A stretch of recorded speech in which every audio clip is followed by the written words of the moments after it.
practice in the break room. Hi, Leo. You are very quiet today. Is everything okay? Oh, hello, Anna. I am okay. Just tired. Are you sure?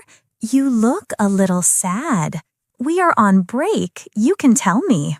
Well, this morning, a customer asked me a question. Yes? I tried to answer in English, but I made a mistake. What happened?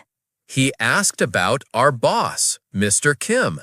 I said, he live in Los Angeles. The customer smiled and said, he lives. Oh, I understand. I feel stupid. I always forget the S. People laugh. You are not stupid, Leo. That is a very, very common mistake. But I feel nervous now. I don't want to talk. Don't worry. Your English is good. You just need practice. Let's practice now. It's easy.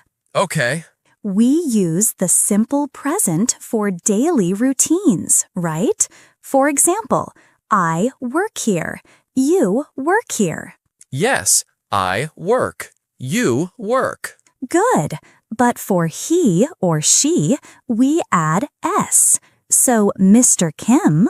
He works here.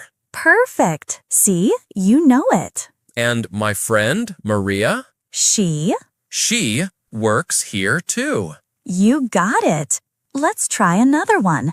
I eat lunch at 1 p.m. I eat lunch at 1 p.m. too. What about Mr. Kim? He eats lunch at 1 p.m. Exactly. You are doing great. It is easy when I speak slowly. That is the secret. Take your time. You don't need to be fast. Thank you, Anna. I feel better. Good. Practice makes perfect. Let's go back to work.